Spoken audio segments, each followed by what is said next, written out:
Agora sim.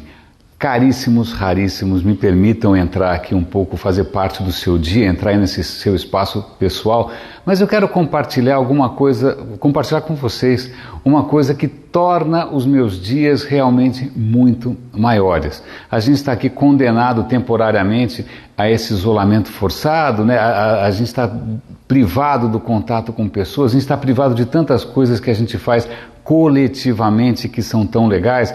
Bom, historicamente a gente sempre fez coisas juntos, né? Desde lá atrás a gente sentava em volta da fogueira, depois a gente começou a fazer o teatro na Grécia, a gente tinha aquelas grandes celebrações coletivas e isso parece bastante distante, né? Se eu quisesse, por exemplo, puxa, que saudade de um concerto, tive que cancelar alguns tickets aqui para algumas apresentações que a gente tinha de música.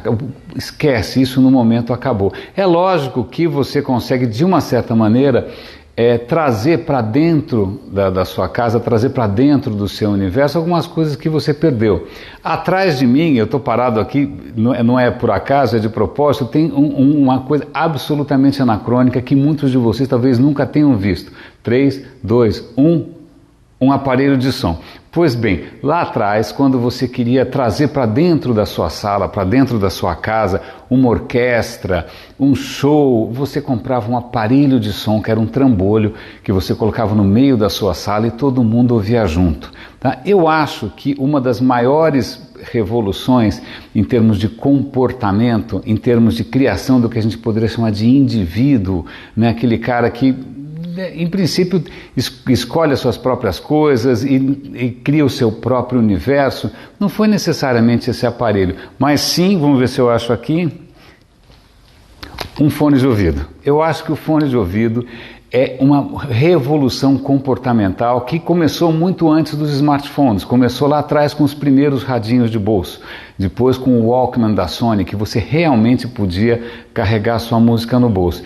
Então hoje, se você trabalha, a última vez que eu trabalhei numa agência, fiquei um pouco chocado, porque eu estava acostumado com um ambiente um pouco mais tumultuado, divertido, gente brincando, era um silêncio danado, por quê? Porque estava todo mundo, cada um com seu fone, muitos dos fones com isolamento acústico, você tinha que praticamente cutucar a pessoa para que ela atendesse você.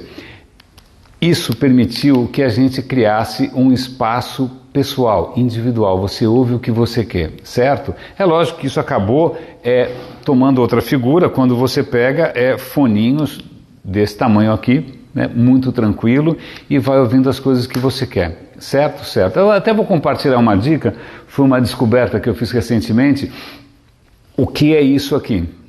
Que estranho objeto é esse? Estranho objeto que eu coloco aqui e esqueço, na verdade eu esqueço. Isso, pasme, mas é um alto-falante portátil. Eu coloco, quando eu ligo para o Bluetooth, eu sigo andando pela casa, fazendo as minhas coisas, cuidando, né, da roupa, varal, etc. Essas tarefas que agora fazem parte do dia de todo mundo, com isso daqui. Isso daqui acaba sendo ótimo, não só porque eu não fico com o ouvido tapado, eu continuo ouvindo o que está acontecendo em torno de mim, mas porque eu esqueço que ele existe. Mas o principal propósito aqui não era necessariamente dar dicas de aparelhos, mas dar dicas, sim, do que consumir com isso. É lógico que você pode ouvir Spotify o dia inteiro, é lógico que você pode ouvir música o dia inteiro, mas se tem alguma coisa que de uns tempos para cá prosperou, sobretudo por conta desses foninhos assim, é justamente o mundo dos podcasts. E eu quero dar uma dica não só de podcasts, mas também de audiolivros.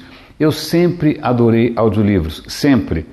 Como bom paulistano, eu perdi uma boa parte da minha vida onde? No trânsito. E no trânsito, o que eu sempre fiz no trânsito? Eu ouvi audiolivros. De vez em quando eu gravava o meu próprio podcast. Aliás, eu faço podcasts, pasme, há 17 anos. O Roda e Avisa tem algo como 1000 episódios, o Radinho de Pilha já tem mais de 800 episódios, mas eu não quero falar dos meus podcasts porque eles são muito nicho, né? Tem muito pouca gente ouve, o tema não é a coisa mais universal do mundo, eu também não sou tão divertido, mas o que acontece? Audiolivros. Vamos lá, eu assino um serviço sensacional chamado Audible, há muito tempo. Eu vou dar o link aqui para Audible, você pode testar um mês de graça, é muito legal. N coisas positivas a respeito do audiolivro. Você pode fazer enquanto você está fazendo outra coisa, você pode ouvir enquanto você está dirigindo, enquanto você está cozinhando, enquanto você está passando roupa, seja o que for, mas também te permite E isso não tem preço, é você ouvir o livro lido pelo próprio autor. Vamos imaginar que você seja um fã de quadrinhos e você gostava, ou gosta ainda, do Sandman. Sandman, quem escrevia, é um cara que eu admiro imensamente, que é o Neil Gaiman. O Neil Gaiman lê os próprios livros. Você ouvir um livro lido pelo próprio autor, não tem preço. É lógico que também audiolivro é uma excelente oportunidade de você treinar outros idiomas. Tem plataformas nacionais de audiolivros, claro, mas é uma boa maneira de você ouvir um idioma estrangeiro. Agora, voltando para os podcasts, eu sou um consumidor voraz. Eu vou dar o link aqui para todos os podcasts que eu sigo. E o que eu recomendo é justamente podcasts que expandam o seu círculo de interesses, né? Que faça você sair um pouco fora da caixinha, que te abra os olhos para coisas que você espontaneamente talvez não estivesse procurando. Vários dos podcasts que eu sigo são nessa linha. Tem alguns da BBC bárbaros. Uma semana o cara está falando de física quântica, na outra semana ele está falando da Babilônia, na outra semana ele está falando do seu microbioma. Eu sigo vários desses episódios e, puxa, eles fazem parte da minha vida. Eu vou dar o link para todos aqui. E fica a dica também para o mercado corporativo, porque que tipo de conteúdo você pode criar para, de repente, enriquecer a vida das pessoas, dos seus clientes. Eu vou dar uma sugestão interessante aqui, Museu Britânico, que é um museu absolutamente maravilhoso, adoro lá. Mas o que acontece? O museu, em princípio, é um acervo morto. Como é que você dá vida a um museu? Como é que você torna aquilo mais vivo? Vários projetos interessantes fizeram uma curadoria do que eles tinham lá e resolveram fazer um fio condutor e transformaram aquilo numa série de podcasts, depois numa série, inclusive num livro, inclusive numa série de vídeos. Eu lembro de uma série maravilhosa que foi A História do Mundo em 100 Objetos. Foram 100 episódios em cima de um conteúdo que em princípio estava lá parado. Depois fizeram isso com a história das religiões. Você pega o Stephen Fry, que é um cara... Bom, se eu começar a falar, eu não paro mais.